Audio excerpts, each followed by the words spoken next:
पहुंच गई है। तो ये दुष्ट अभी जब मध्य प्रदेश का चुनाव होगा तो 60-65% पे पहुंचा देंगे, और जब तक दूसरा पार्लियामेंट गठित होगा वो 70-75 तरफ होगा। तो सब यही दुष्ट ही दुष्ट होंगे। अब इन दुष्टों के विनाश होने का समय आ गया है। आपने क्राइम फ्री भारत का वो मॉडल समझा है जो 21 लक्षों को जमीन पर उतार देगा और इन राजनेताओं को मतदान के पहले हार स्वीकार करने के लिए बेबस कर देगा। मतदान के पहले, मतदान की बाद नहीं। क्या आपने इसे समझा है? नहीं, कोई देखिए, हम लोग ही नहीं समझ पाते हैं उन सब चीजों को, तो एक आम इंसान से तो क्या मतलब। नहीं, मैं आपसे ही पूछ रहा हूं कि क्या आपको समझने का मौका मिला है कि हम कितनी। नहीं, कतई नहीं रहा, कहाँ। अच्छा, चलिए देखिए, मैं एक बड़ी सिंपल सी बात कहता हूं। जब आपके साथ दुष्टता की गई, जब आपके विरुद्ध जो ना गुलामी के जो ना नियम कानून थोप के रखे गए, जब आपके जो है ना ऐसी घटिया जो है लाटसाबी व्यवस्था की, जो कि घटिया कानूनों की भी विधिक जिम्मेवारियों का पालन नहीं कर रही है, वो जो यदि विभाग की गलती है और उसको दूर कराने के लिए हर व्यक्ति कोर्ट में जाए, ये इतनी दुष्ट है।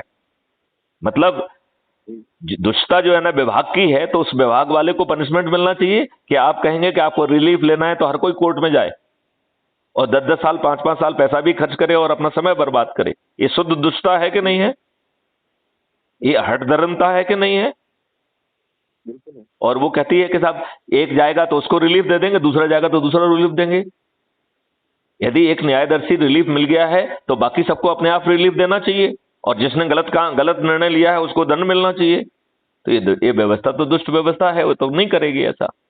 लिहाजा क्राइम फ्री भारत ने एक ऐसा मॉडल बनाया है कि हम बड़ी आसानी से इन दुष्ट राजनेताओं को मतदान के पहले हार स्वीकार करने के लिए विवश कर देंगे। और इसके लिए हमने 21 विधाओं में 9 स्तरों पर जो है लोगों को जोड़ने की व्यवस्था की है। उनको जो है हर स्तर पर 37 पद जो है ना की व्यवस्था की है। एक अध्यक्ष होगा, 5 जो है उपाध्यक्ष होंगे, 10 सहायक उपाध्यक्ष होंगे और 21 लोगों की एग्जीक्यूटिव कमेटी होगी, जो लोगों तक जन जन तक पहुंचाएगी। चाहे आपकी जो है ना नाटक करे या और कोई आयोजन करे, उनके पास जाए, उनको बताए कि क्राइम फ्री भारत आपका भविष्य बदलने वाला है। आप जो है गुलामों के नियम कानून से मुक्त हो जाएंगे। आपकी ये लाटसाबी व्यवस्था जो है ये पारदर्शी हो जाएगी, अकाउंटेबल हो जाएगी, संवेदनशील हो जाएगी। जो आज शासकीय सेवा में अच्छे लोग बैठे हुए हैं, घुटन महसूस कर रहे हैं इन घटिया लोगों के कारण, वह जो है घुटन से बाहर आ जाएंगे। जो शासकीय सेवा में बैठे लोग हैं वो खुद गुलामी से बाहर आ जाएंगे। क्यों? क्योंकि अब जो है इनकी एसीआर कोई व्यक्ति नहीं लिखेगा, कोई बॉस एसीआर नहीं लिखेगा, कोई राजनेता एसीआर नहीं लिखेगा। आपकी एसीआर आपके काम से एक्सट्रैक्ट की जाएगी और उसे एक परफॉर्मेंस इंडेक्स में कन्वर्ट कर दिया जाएगा, और उसी के आधार पर आपको पदोन्नति और उसी के आधार पर आपको जो है पदस्थापनाएं मिलेंगी। तो हर व्यक्ति अपनी पदस्थापना खुद कर पाएगा, ये पदस्थापना उद्योग बंद हो जाएगा। तो जब आपकी एसीआर बॉस नहीं लिख रहा है, जब आप जो है कि पदस्थापनाएं बॉस नहीं कर रहा है, और जब उसमें एक कानून भी बना दिया जाएगा कि ऊपर वाला यदि गलत निर्णय लेगा तो कंडक्ट रूल के तहत आपकी जिम्मेवारी होगी कि आपको तत्काल पूरे तथ्य लिखते हुए उसी अधिकारी को रिव्यू के लिए लिखना पड़ेगा। और उससे आपको डरने की जरूरत नहीं है, क्योंकि ना तो वो आपकी एसीआर लिख रहा है और ना ही वो आपकी पदस्थापना प्रभावित कर सकता है। तो आपको डरने की जरूरत है क्या? जितेंद्र शर्मा जी, आपको डरने की जरूरत है क्या?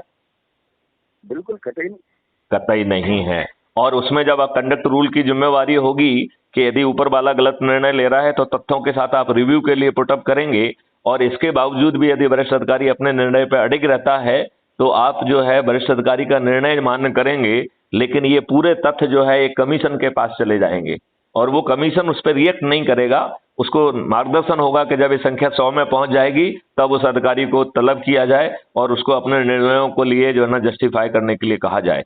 और यदि वो निर्णयों को जस्टिफाई नहीं कर पाएगा सभी केसेस में, तो उस केस में उसे नौकरी चली जाएगी, उसे क्षतिपूर्ति देना होगी। अब बताइए, आपकी पूरी एनर्जी काम में जाएगी कि नहीं जाएगी? आपको किसी तरीके की कोई कुंठा होगी क्या? नहीं। क्या आपके जो है ना बॉस लोग आपको जो है ना गलत ढंग से पेश आ पाएंगे? नहीं आ सकते, किसी कीमत पर नहीं। तो ये व्यवस्था 2 मिनट में बदल जाएगी कि नहीं बदल जाएगी? बिल्कुल। तो इस ऐसे ही जो है इसमें ढेर सारे मॉडल हैं जो कह रहे हैं जो लॉर्ड मौकाले की शिक्षा पद्धति थी बाबू पैदा करने की, वो बदल जाएगी। अब एक अलग से जो है ना research and development, modern education, वैदिक एजुकेशन को जो है ना इंटीग्रेट करते हुए एक ऐसी महान व्यवस्था जो है ना पैदा की जाएगी जो विश्व जो है ना फॉलो करेगा।